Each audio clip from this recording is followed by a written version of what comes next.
A massage chair might seem a bit extravagant, especially these days. 8 different settings, adjustable intensity, plus it's heated, and it just feels so good. Yes, a massage chair might seem a bit extravagant, but when it can come with a car, suddenly it seems quite practical. The all-new 2025 Volkswagen Tiguan, packed with premium features like available massaging front seats, it only feels extravagant. The Timeline is a Blue Wire podcast.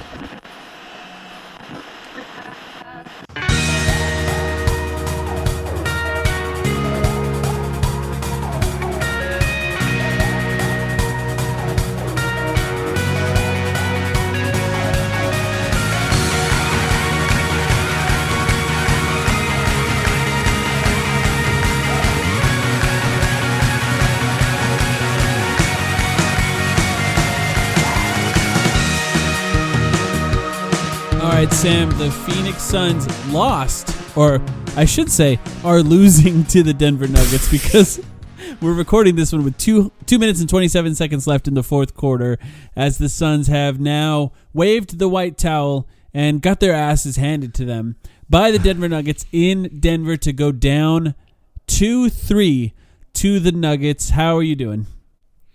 Yeah, whatever, I'm fine. This is something we've done a handful of times over the years, dude. It's never a good sign when we hit the record button before the game officially ends. Because in the event where the Suns have a blowout win, we kind of try and soak in the atmosphere of the win. You watch everything, even if it's blowout basketball. You want to take in the post-game interview, see who's talking to whatever. It's national broadcast. Everyone's having fun.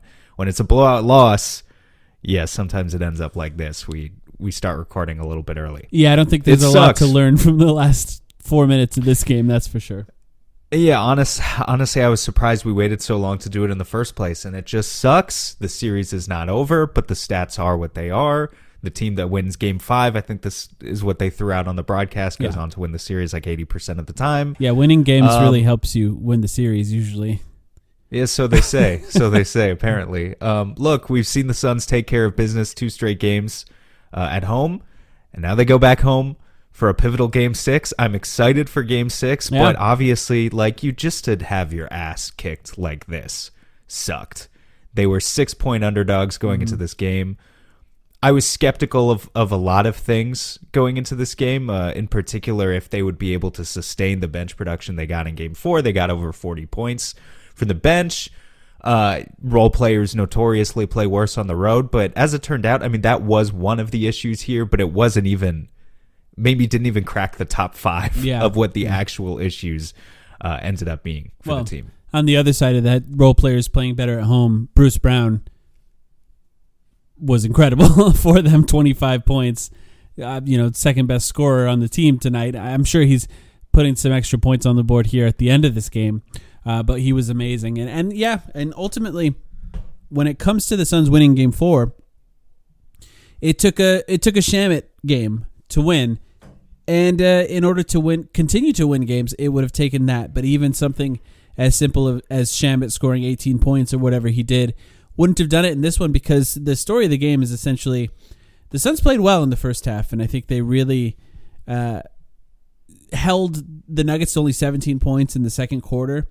And the Nuggets came back and scored 39 in the second, and they showed no signs of slowing down. It was, I think, the third game in a row where they just went to that pick and roll in the third quarter on DeAndre and then whoever was on Jamal Murray. And in this game, Landry Shamet started the game in the second half, and it just created great shots over and over and over and over again. And they do a good job of running actions before that handoff or that pick and roll in order to make the Suns in rotation once it already starts, and they get good shots out of it over and over and over again. And that, to me, that third quarter stretch where they couldn't do anything, that was the game. Yeah, it was the game. And again, another reason why it sucks, because the Suns went down 15 in the first half, put in a lot of work to get themselves back into the game. So much of this series, in terms of how the team came out just playing so flat in the third quarter, feels like every game this series has kind of been dictated by transition. And you hear both coaches just talk constantly about transition and how both of them are just challenging each of their respective squads to pick up the pace. I feel like that's where it really started for Denver. In that third quarter, they had 31 points. Again, these stats are not final because the game isn't even over yet. But as of the time of recording, Denver 31 fast break points, Phoenix 21.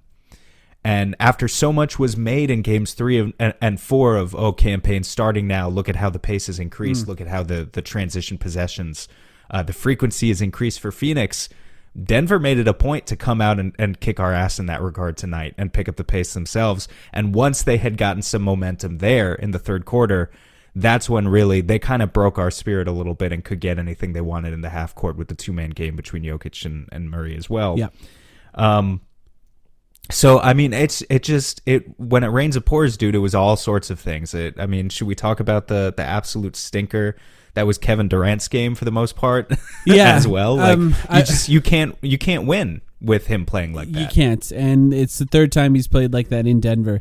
31 fast break points for the Nuggets and 23 for the Suns. Believe it or not, that's actually the first time the Nuggets won in the fast break points in this series. The Suns have won every single game, fast break points so far until this one. And, it's a sign of defensive breakdowns, often the cross matches being tough. Denver trying different things defensively on the Suns made the cross matches particularly tough for the Suns at times. But yeah, that was that's something the Suns can't do. They have to, if they're going to give it up, which they shouldn't, right? They have to get back in transition as much as possible. Specifically, Michael Porter Jr. had 4 threes in the first quarter. If you're going to give it up like that, you have to give it back, and they weren't really doing that. Kevin Durant, 10 for 24, 26 points, 7 assists, 11 rebounds, 5 turnovers. Again, 5 turnovers.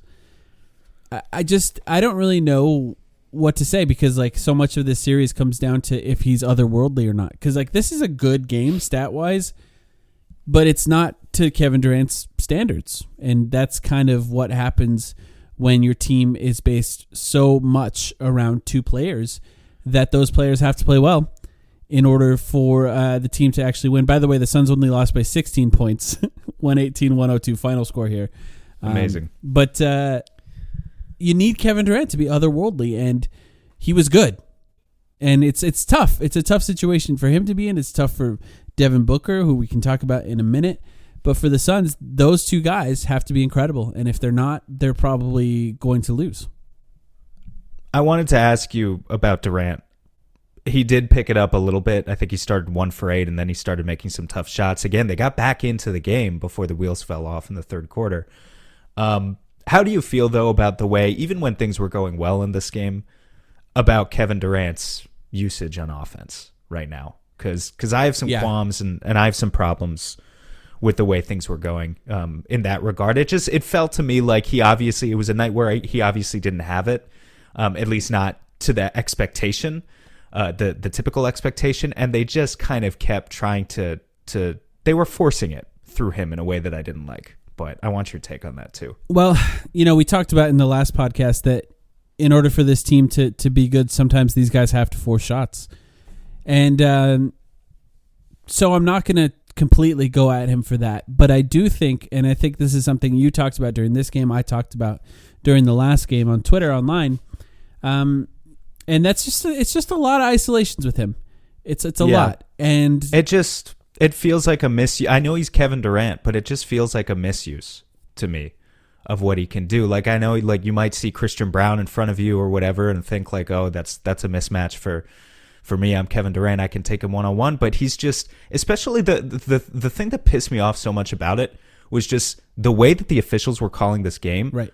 It felt like Booker got to the free throw line so easily in this game, and Durant still finished with 9 free throws, but the way they were calling it felt like if he just got downhill a little bit more, and if they tried to run some actions that got him a little bit of separation first, like this felt like a game to me where Durant could have lived at the free throw line. Like he could have had 16, 18 free throw attempts, and instead he was settling for all of these 1-on-1 jumpers, trying to get himself going, but he didn't have it. So it was like, to me, I was like, make the adjustment, do something else with the offense with KD, and it didn't come. I think, and this is the case regardless isolation or if they're trying to run the offense in a relatively normal way. when that happens, they just ignore everyone else. They focus all their attention on Booker and KD.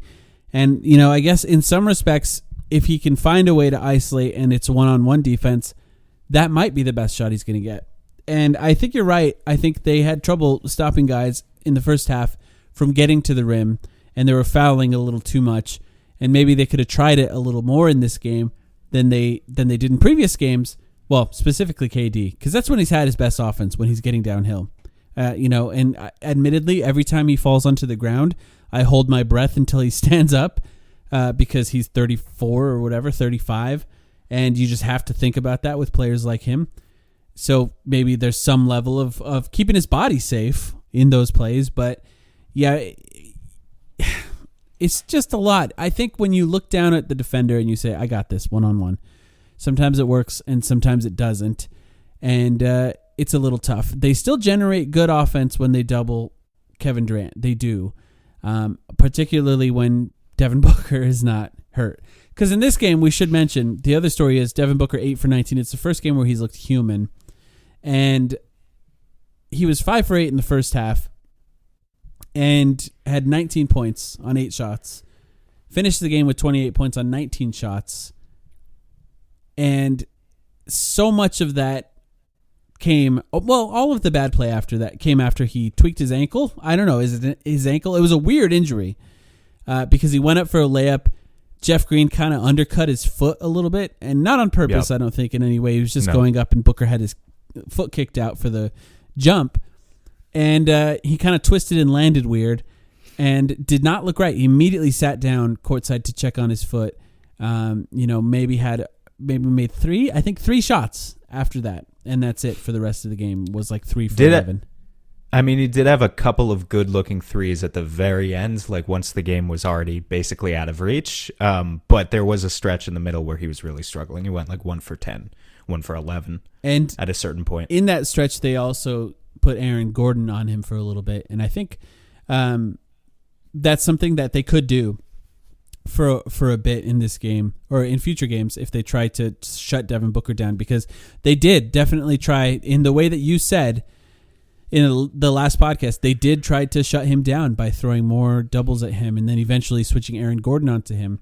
There was a point where I was at in the second half where, because in the first half, if Kevin Durant was screening for Devin Booker, they were just switching it, the Nuggets. Mm-hmm. And then KD would post up on KCP.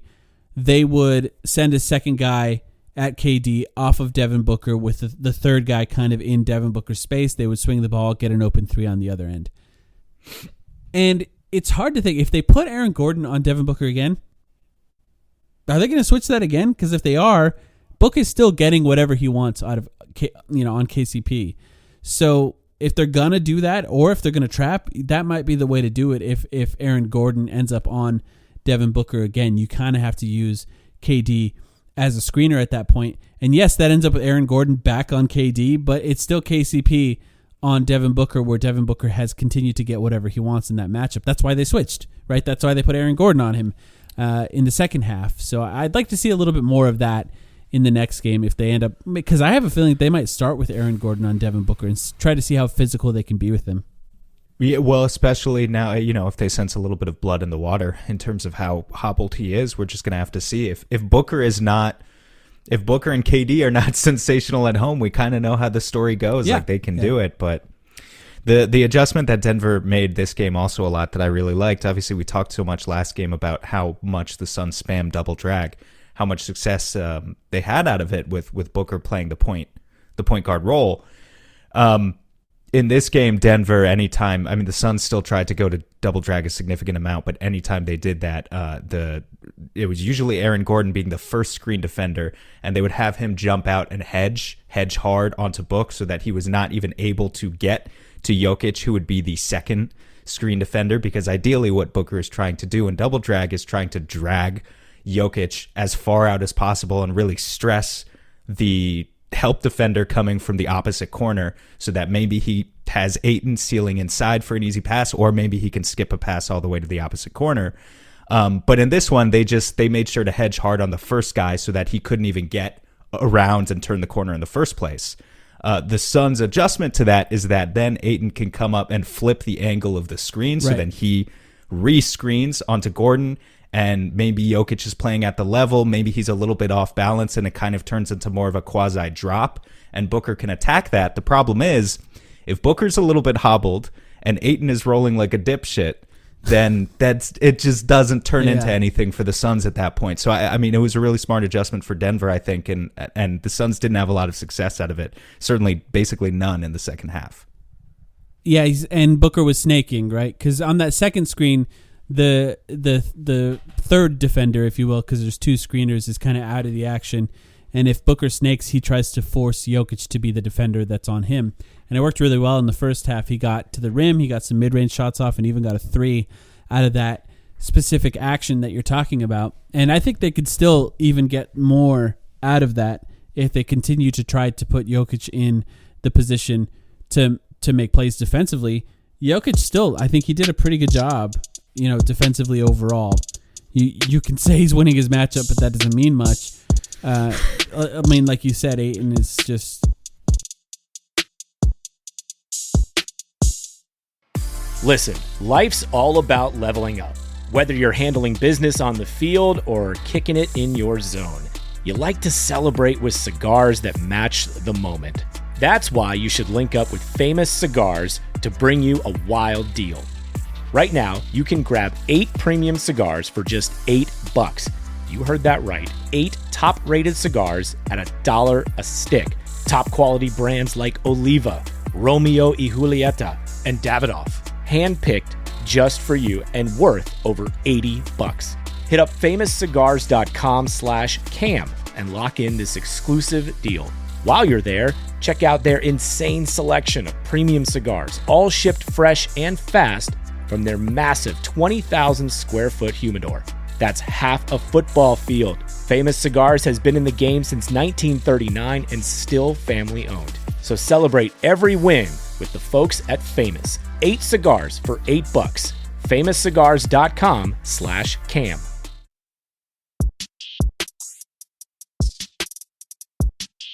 I mean,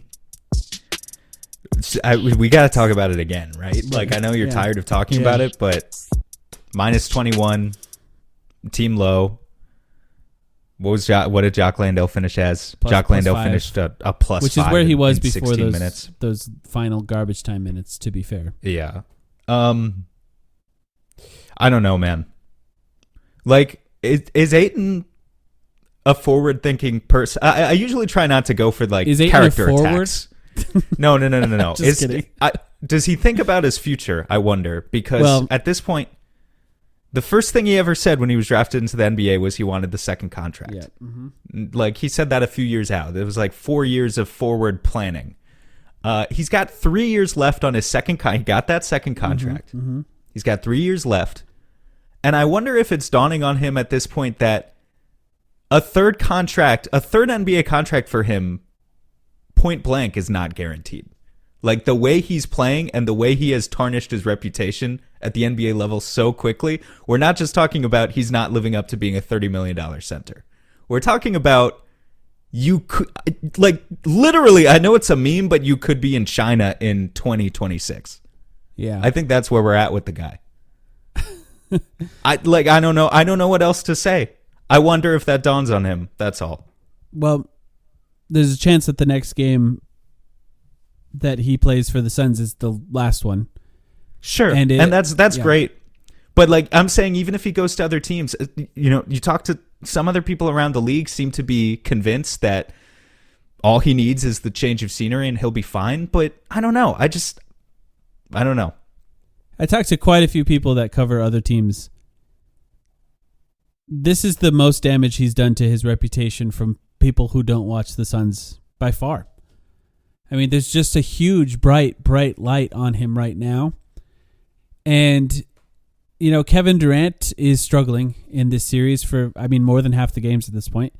Devin Booker is exceeding all expectations in essentially every single way. And him, as the third highest paid player on the team, could not be worse. I mean, he's one of the worst players in the NBA in the postseason. It's him and Dylan Brooks. And people can see it. It's not just us. It's not just Suns fans anymore where we get frustrated on the bad nights and then he plays one good game on TNT and it saves his reputation from people who watch other teams for the next 3 months. It's not that anymore. It's bad game after bad game after bad game. He is one of the main parts of their game plan to attack offensively, and it works over and over and over again. And yes, the perimeter players are struggling as well, but also so much help has to come off the corners and from other guys because Ayton is way behind on a lot of these pick and rolls, and that ends up with a lot of threes. And it's just I don't know. I'm sad by it more than anything else because it's bad.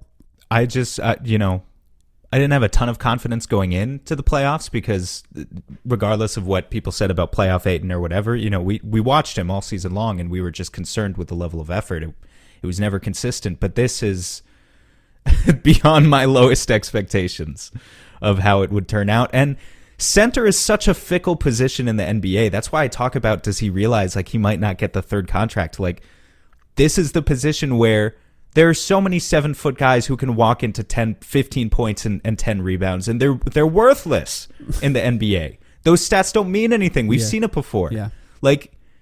He might be the next Greg Monroe. Yeah. Andre Drummond. Yeah. Guys of this caliber who it's great if you're 22 years old and putting up that stat line and people think you might turn into something. But at a certain point, if you're not playing with the force that Monty Williams always talks about, people see it.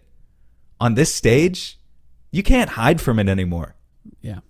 And his time's running out, man. If he doesn't turn this around, I feel bad for him, but his time's running out. Not just on the Suns. In this league. A bad game for Ayton. A bad game for Durant. I mean, Durant much better, obviously. It's hard to compare those two. Josh Okogie probably maybe just shouldn't play anymore. It's tough because the worst stretch of the game was that third quarter when Shamet started. So I'm not sure that that's the solution either. So a bad game from Okogie. Not a lot of expectations for Okogie, but not a good game. Just a major misfire on my part to anoint this a Josh Okogie series going into it. He's been useless too. Sucks to say. A pretty okay. Still like him. Yeah. He plays with effort and everything. I still like him, but yeah. Landia was good again. I mean, especially in terms of the expectations that are applied to him, which are almost zero. TJ Warren was kind of okay. I liked the TJ Warren minutes. I thought he played pretty good defense. He was affecting guys, and there were times where he was switched out onto Jokic on the perimeter where I thought, this isn't terrible. It's not Booker out there. It's not Campaign out there. It's TJ Warren. He's pretty big, pretty strong, willing to get up into a guy's space, and had some impact on there. Now, didn't make any 3-point shots, and I think if he continues to miss every 3-point shot he takes, it's going to be a struggle to give him extra minutes in this series. But he has, that little off dribble closeout game where he shoots a falling down floater and it goes in. And if he can continue to do that, that would be helpful. I wouldn't be surprised to see his minutes go up even more in Game 6 when the Suns are at home and he could actually play better. What are your thoughts on TJ? Yeah, I mean, I wish more of those shots had gone in, but I like the process in theory. It's just, are more of those shots going to fall at home? That's what we need. It's him and Ross. Him and Ross have been... Ross was better tonight because he actually shot. Yeah. I think all 4 of those maybe were in the corner. Maybe one of them was from the wing, but regardless, the ones he were hitting, they were corner threes. I'd like to know how much of those transition points came with Ross on the floor, though. It's how many the defense of the Nuggets transition points, yeah. And I mean, dude, the one thing the Nuggets, I was going to bring this up kind of in the like minor bullet point notes I have, but just they destroyed us with their cuts all, and like it's what the Nuggets motion offense does, but like all of the split cut stuff, and the Suns were switching all night to try and get a hold of that, but we just could not. We were late on every single one of those decisions, essentially by just a few milliseconds, and a lot of those decisions come down to guys like Terrence Ross. Landry Shamet struggled with some of those tonight too. They got to clean that up. TJ Warren, yeah. I mean, when the guys that you're playing off your bench are TJ Warren, Landry Shamet, Terrence Ross, none of those guys are good at off-ball defense. Shamet, as the chaser, quote unquote, you can say it, but TJ Warren is pretty good when the ball slows down and it's as slow as possible. And I think you could even say Terrence Ross too. As soon as it gets a little faster, as soon as the decisions have to be made really quickly, TJ Warren, Terrence Ross both struggle. Landry Shamet does a little better, but has the most physical limitations of those three guys, and they still have to play them. And this is where we're at. We've said this multiple games now. There's just no other options on this team. There are no guys who are good at both offense and defense. And without Chris Paul, which, by the way, we don't know. Maybe he's going to play the next game. I don't know if he should. But isn't that great? We don't know, and even if we did know, we don't know if he should. That's a really good place to be. I feel confident in that. Well, let me just say this, because it is a point of conversation. They won 2 games, and people were saying maybe Chris Paul should come off the bench or not play at all. The Suns need more guys. They need more guys who are capable NBA players. If Chris Paul's healthy and can play, he should. If Chris Paul's not quite healthy, I don't think he should, because look, we're at the end of Chris Paul's career here. Something happening in this game could be the end of it. I don't think it's worth it to risk something like that going forward. But the Suns need more guys. They would have been better in this game with Chris Paul. They would have been better in even the previous 2 games where they won with Chris Paul. In even the pace conversation, which it is faster, it's not much faster. They're not playing that much faster without Chris Paul. It's a little overblown. Yeah, I mean, it is faster, though. I think the bigger thing was, would Chris Paul have been playing all of the Landry Shamet minutes that Landry got in the fourth quarter of the last game where he hit all the corner threes? And would Chris Paul have made those same threes? Yeah. I think that's a very legitimate counter-argument. And I think in those cases, maybe you don't play Chris Paul to close games. I think that's actually fair. But I think there's a difference between saying we don't need more good players than saying, hey, maybe the Suns should play with shooters at the fourth quarter if the game's close. And just the idea that Cam Payne has come in and now all of a sudden the pace is twice as fast. That's just not true. And look, we're watching Cam. He barely plays. We're watching Cam. I mean, Cam played 31 minutes tonight. He had to. And by the way, some of those came at the end. He wasn't good. He wasn't. He just wasn't good. Yeah. So it's fucking tough, man. This supporting cast just kind of sucks. I mean, there's a lot of players. This is what's going to be hard about the offseason if they end up losing the series and making the difficult decisions. There are a lot of guys on this team that I'd be happy to have back on minimum contracts. Yeah, of course. But a lot of guys. A decent amount. Yeah. TJ Warren, Torrey Craig. I mean, I'd be happy those to two have guys. Yeah. Okogie, TJ Warren, Torrey Craig, Jock Landale. I'd be happy to have all those guys back on minimum contracts, but the mid-tier players, I mean, when we've got $70 million combined going to Chris Paul, DeAndre Ayton, and Landry Shamet, that's the real issue. Yeah. And that's where it's going to be a lot of fun as we get into our I'm telling you folks, the off season's where I'm in my bag. Yeah. Unless we turn it around. Unless we turn it around and win a championship and everything will be great and there will be no trades, I don't know, whatever. We're talking about the other path here. DeAndre Ayton is playing his last season for the Phoenix Suns, regardless of if they win a championship or not. It's going to be I'm going to say that right now. We can just count on that. But let's just quickly just say this, though. Look, a sobering moment. I'm sorry. I am always honest. You can't fault me for anything but that. If Devin Booker, if his ankle is impacting him in Game 6 and he's not playing to the level that he was, or close to the level that he was playing previously, it's probably a wrap, guys. It's probably a wrap. So much of this team revolves around Devin Booker and Kevin Durant that he has to play at a level that essentially he's never reached before. In order to win in these games. The Nuggets are too deep compared to the Suns, and it's a bad matchup outside of that. And look, the reality of it is, if DeAndre Ayton was playing the way that we expected him to play in the previous 2 postseasons, in this one, it would be a different story. Yes, it would be a different story because things would be different. Maybe he'd have 20 points a game. Maybe he would slow Jokic down a tiny bit. But he's not. So outside of that, there's nobody else to step up here. Maybe Ross has 30 points out of the blue or TJ Warren has 20 and they can steal one. But outside of any expectations of something dramatic and surprising happening like that, they just need Devin Booker to be the guy that he's been. and Kevin Durant to be the guy that he's been half of the time, less than half of the time. Because that's what it takes to win. And it sucks because it's not great. It's not really great analysis here. And yes, maybe we could do a better job breaking down what plays work and what plays don't. But regardless of what they're running, Booker and Durant have to be amazing in order to win at this point. And and maybe they can. And they'll force a Game 7. And if they force a Game 7, they have a chance to go to Denver and try to right any wrong from last season against the Mavericks and make a statement there. But it's going to be it's an uphill climb either way. They have yet to win in Denver, and they have to win. Denver has yet to win in Phoenix. They have a good chance still, especially if Devin Booker's healthy, to win the next game here in Phoenix. And then we're covering another Game 7. Sam, how do you feel about that? Let's get to Game 7 first. But, it's not over till it's over. I'm excited for Thursday. I'll tell you, man, I have so many conflicting feelings about this team right now, but my emotional fan bond to Devin Booker has been strengthened so much over the past 9 or 10 games. Yeah. So he's at the end of best the day, Phoenix Suns player ever. We're there now. He's the best Suns player ever. We've been saying that all season long already. He's there. I would run through a wall for that man. The rest of the team, we got to have some tough conversations. But let's get to Game 7 first. All right. Yes, we'll be back after Game 6 with another podcast. Hope it ends well.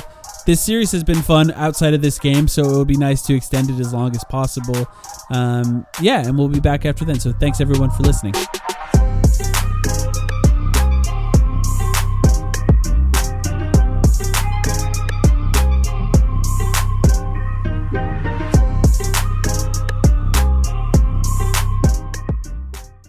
For over a century, Johnny Walker has shared its bold spirit with the game of golf. Now, crafted with Devereaux Golf, Johnny Walker introduces the Johnny Walker Blue Label-inspired Sunday Golf Bag, elevating the game with sleek design, Blue Label hues, and refined gold accents.